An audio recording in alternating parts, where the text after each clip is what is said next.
अनेक भक्त भी इस यात्रा में इस प्रदेश में पहली बार आए थे। अपने हास्य विनोद युक्त शब्दों से आनंद प्रदान कर, आलस तथा थकान दूर कर, पीछे रहते हुए सभी को आगे बढ़ने का उत्साह देते हुए बाबा एक सुरक्षित अश्वारोही के समान, भक्तों की उस सेना के सेना नायक के समान शोभायमान हो रहे थे।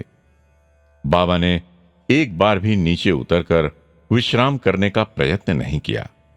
12 मील की लंबी यात्रा में हिम राशि के समीप बाबा नवोदित पुष्प के समान ही पूर्णतः स्फूर्तिवान दिखाई दे रहे थे। उनको घेर कर खड़े हुए भक्तों की शक्ति का उत्साहवर्धन करने के लिए बाबा ने दिव्य हस्त से विभूति सृजित करके दी। पहाड़ की चोटी पर पहुंचता हुआ वो रास्ता बहुत कष्ट साध्य था। गोल गोल दिखते हुए पत्थर, आसपास के देवदार के वृक्षों की कटी हुई जड़ें, इनसे भरपूर उस रास्ते पर प्रतिदिन आने जाने के कारण परिचित वे घोड़े किसी भी प्रकार मंद गति से अतिक्रमण कर आगे बढ़े। राजा नामक बाबा का घोड़ा ऊंचाई में, अंग सौष्ठव में एवं चातुर्य में सबसे श्रेष्ठ था। खिलन मार्ग में हिम राशि के समीप आते ही हम सब नीचे उतरे। संभवतः कैलाश के स्मरण से बाबा के आनंद की सीमा न रही। हिम को हाथ में लेकर गोले बनाकर साथ आए हुए भक्तों पर फेंक कर सबको हंसाया। उनके भयभीत से चेहरे को देखकर बाबा हंसने लगे। पटरी पर बैठकर ऊपर से नीचे की ओर हिम पर फिसलते हुए आते समय घबराहट की आवाज करते हुए भक्तों को छेड़कर बाबा ने तंग भी किया। ठंडक असह्य लगने पर खड़े हुए भक्तों को कई बार टोका।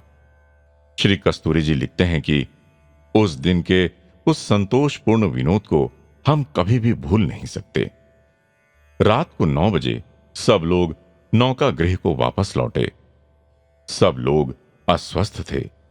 सिर का दर्द, जुकाम, पीठ में दर्द, पैरों में थकावट, अंग का जकड़ जाना आदि से सब लोग पीड़ित थे।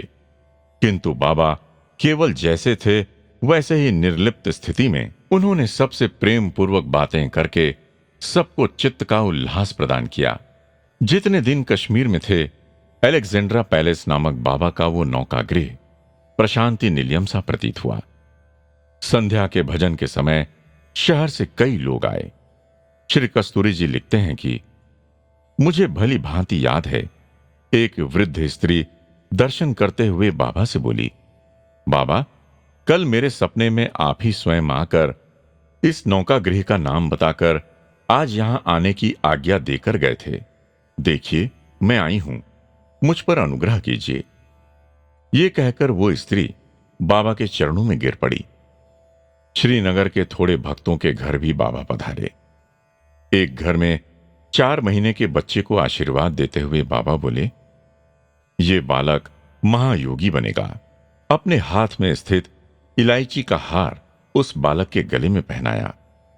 बाबा ने उनसे पूछा कि इस विषय में किसी ने आप लोगों को अब तक बताया होगा?